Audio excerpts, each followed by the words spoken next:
PowerWash Simulator just blasted its way into Nintendo Switch. Is it the best on Switch, or should you get it on a different console?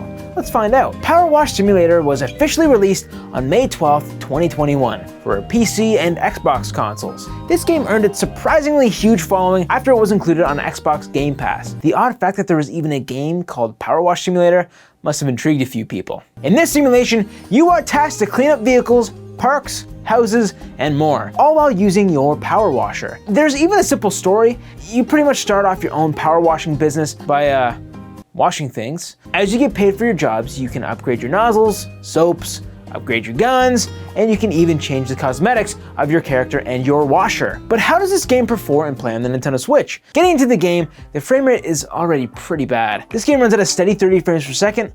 Although that's more than fine, you'd think you'd be able to crank it up to 60, as there's not a lot going on here. But I will say, the resolution is 1080p docked and 720p handheld, and I'm genuinely impressed by the other graphical feats this version is able to achieve, like the ambient occlusion seen under the trucks and the shelves. We have some pretty solid reflections and textures, and heck, we even see some water splatters after shooting it out. Although the textures are there, some are definitely more compressed and low resolution on the Switch. Just look at the truck's power wash logo, and even the washer in our hands. The PV is a higher resolution on the Xbox version. Even the textures and dirt seem a tad lower quality too, with the Switch leaving a more blocky dirt path than the other console counterparts. But let's take a closer look at the water itself.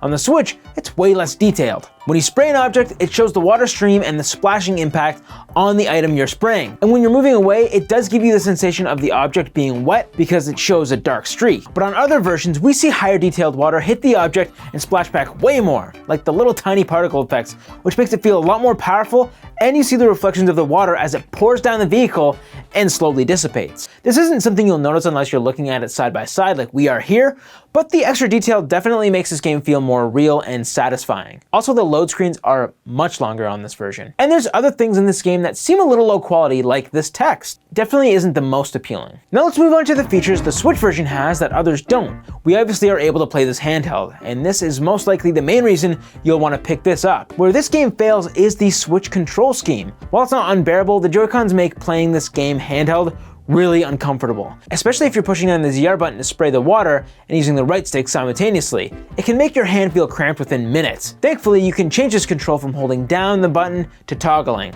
which allows you to continuously spray the water just by clicking the right D-pad once. If you're playing handheld, you'll want to take advantage of that. Another thing I feel like this game would benefit from is the accessibility to use the Joy-Con's gyro controls to use the power washer, sort of like what we see in a game such as Metroid Prime. There's already a control option to use the gun independently from the camera by clicking the top of the D-pad, so adding the gyro on top of this would have been a wonderful addition. In fact, the feature alone could have made this game best on Switch. And speaking of the feature that allows you to point the gun without moving the camera, I love it, and it was included so people wouldn't get motion sick, because that was a big problem for certain people. Due to the way everything moves in the area of the screen you're looking at, it could be a potential problem. But didn't really bother me too much. This game was of course made for mouse and keyboard in mind, and you can really tell, because using the right stick to look around, it's weird at times. The sensitivity sometimes feels extremely slow or stupidly fast. And actually, depending on the camera angle vertically, that will determine the speed you run, if that makes any sense. And another thing about the right stick is that it's a little more difficult to get the hang of. For example, sometimes you get right in the groove and you'll be cleaning like there's no tomorrow, but then randomly it yeets itself off of the momentum and it's frustrating to get back on track. But if I was using a mouse, I feel like I'd be able to do this much more precise. Or even if they enabled gyro controls like I mentioned earlier. But what about one of the main selling points on Switch? The multiplayer.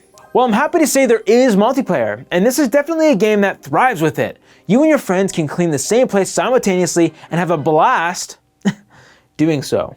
But there's a few drawbacks. There's no local multiplayer. Yeah, I bought this game actually thinking there was for some reason, and I was very disappointed that there wasn't.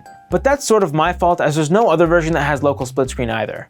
But if you have someone else with this game on Switch, you can play with them online, and you have to play online. There's no local wireless multiplayer either. This actually gives a point to Xbox and PC, since it's on Game Pass. If you have a friend who has Game Pass, they can get it and play with you for free after you pay for the subscription, obviously. But is it a fun game? Yeah, it's a fun game.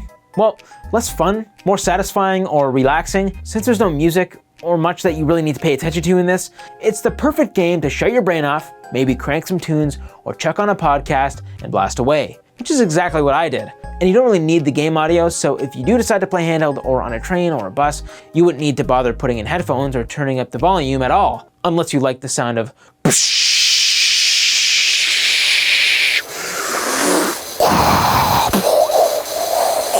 love the sweet ASMR. But is it best on Switch? Well, no, it's not. Especially with the $25 price tag.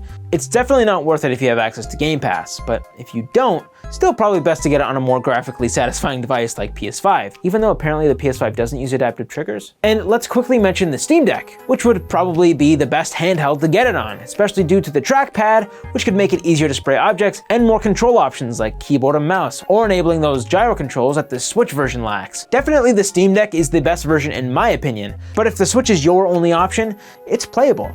I'd just wait till it goes on sale. At least it's better than House Flipper. So let me know, have you played PowerWash Simulator? Does this version pique your interest? And heck, do you have it or have you gotten it on Switch already? Let me know in the comments. If you liked the video, please consider liking and subscribing. I'll see you in the next one. See you later.